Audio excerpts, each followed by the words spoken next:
first of all, please let me say a big thank you to the executive of APRA for this opportunity to speak about this topic that I am personally passionate about, which is mentorship within the African communications and public relations industry. And you'll see why as we go along in this presentation. And this title is important for many reasons. But before we do that, I'm going to ask that you permit me to tell you a story. And I titled it A Cross-Continental Impact Story. I'd like to introduce you to Taonga. Taonga is a young communications professional based in Zambia. 2 years ago, she felt quite stuck in her career, didn't really know what to do, somehow found the Comms Avenue, signed up for our mentorship program, got matched with a mentor that allowed her to unravel this really stuck state that she was in. And today, Taonga is leading digital communications at a global healthcare organization, thanks to the support of her mentor. I was opportune to meet her last year at the APRA conference in Zambia, and she just had so much glow and joy just from that experience. The next person is Martin. Martin is from Malawi, working in an organization, was paired with a mentor from Kenya, and his mentor encouraged him to leverage his writing skills rather than just write. You know how some of us, we write in our journals and we keep it? His mentor encouraged him to send it out to journalists, send it out to media platforms. Today, Martin sends weekly opinion pieces to several platforms in Malawi. And finally, I don't like to say I have a favorite story because every story is different, but Anne and Linda is quite special. Anne is actually from Cote d'Ivoire, and she was paired with Linda, who is from Kenya as well. And during that mentorship pairing, Anne was applying for the Mandela Washington Fellowship, and her mentor was helping her with the application. But then it just occurred to Linda that, okay, I have been trying for the last 2 years to apply for this same fellowship. She had gotten denied. This was going to be the final year in which she would be eligible. And together they decided, you know what, let's do it together. They both got into the Mandela Washington Fellowship, connected in America, and now is building a career in Canada. Linda is now in the United Kingdom. And there's so many stories like that just from the power of mentorship. And I'm sure a number of us here, we have such stories as well. So why is mentorship really, really important? It brings guidance for the younger professional. Give them guidance, give them direction. But I find that it also brings a sense of fulfillment for the senior professionals because you're sharing the knowledge and the things that you know. And I really also see that it's an opportunity for senior professionals to also gain trends, skills that they may not necessarily have gained over the years. So one of my favorite Ghanaians, and sorry, I have a favorite Ghanaian. She also sits on the board of the Comms Avenue. Her name is Sophia Georgie. And she would just call me and say, hey, Ade, and I love how my Ghanaian friends call me Ade. And she was like, hey, Ade, I'm learning so much about digital communications from my mentee. And she sounds so excited. She has decades of experience in the industry, but she's also learning from her mentee. And then finally, which leads to the next point, is really preserving the body of knowledge that we have in this industry. For the professionals here that have decades of experience, there are things that you know that cannot necessarily be taught in class. How are we passing that body of knowledge to the younger professionals? Because as they take over the baton and the mantle, they must be able to build on what you have achieved and what you know. But they cannot build if that knowledge is not in any way passed on. And this is really where mentorship comes in. So, what is our mentorship approach? Now, the examples I gave you were mentees from our Comms mentoring program. And that program was something that we started in 2020 because we realized that there was a mentorship gap. We saw that young professionals really wanted to learn from senior professionals. And there were senior professionals that also wanted to give back. So we created it. At the time, we started with 8 mentees and 6 mentors.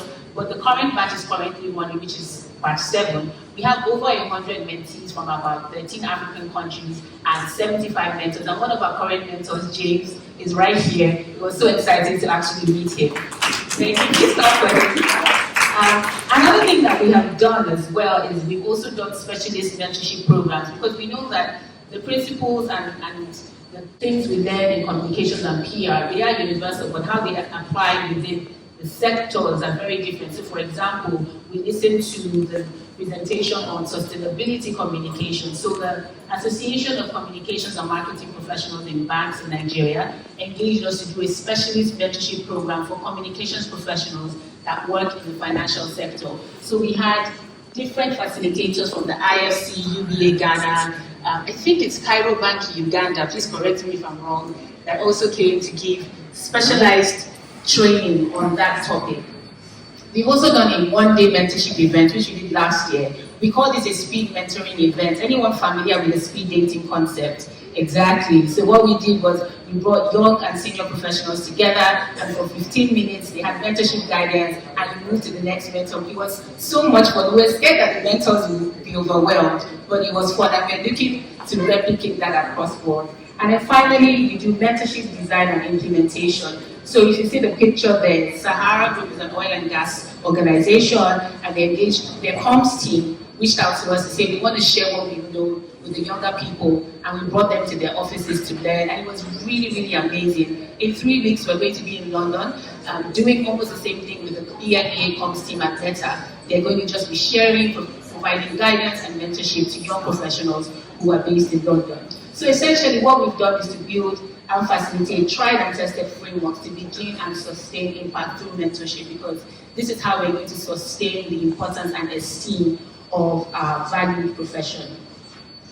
And these are just some impact stats. You can download our impact magazine. There's so many stories of just the power of mentorship. But I just wanted to highlight that even from our formal mentorship program, we've been able to support over 420 young PR professionals and engage over 350 senior professionals just to be able to foster those relationships. And can I add that our formal mentorship program, it runs for about 8 weeks, but we have mentors and mentees that have continued their relationship for 2 years, 3 years, 4 years, becoming lifelong learning opportunities as well for both. Because of time, I will have to scroll, but I can always send the link. So why is that important to you here? Why are we standing here talking about this?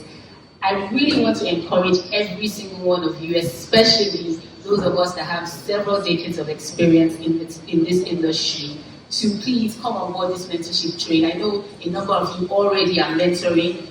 Well done, please do more. For those of you that are not yet doing it, please start. And you can start by just identifying one young professional, whether it's a student, someone that is a Gen Z, millennial, that you can pour into, that you can say, this is the way, this is what we can do. Commit also to doing something every quarter to engage young professionals. And that may seem overwhelming, but it can be as simple as lunch, and then bring 2 or 3 of them together, share information, share knowledge, share life experiences, share your challenges, because there's so many questions that young professionals have. Or you can also sign up to be a mentor in a formal mentorship program. We have ours, there's so many as well in different professional bodies. And finally, I really, really want to encourage everyone here, please document and share your knowledge. We do it so well for our organizations, but not ourselves. Write blog posts, podcasts, and books. And this is really, really, really important. We read books by several people outside of the continent, but what are the stories of the PR legends within the African continent? Last year, I read the autobiography by Gina Jane, who is based in Kenya, and I was so fascinated by her story and her journey. So I'm really looking forward to reading, for example, the book of our outgoing president, Chibiyomi, one of these days. I'm looking forward to reading Madam Esther Koba's book. I mean, 30 years of building Stratcom. There's stories there that we need to see, lessons to learn. So everybody here can write a book. And then speaking about books, I would like to wrap up with this book that I'm reading currently.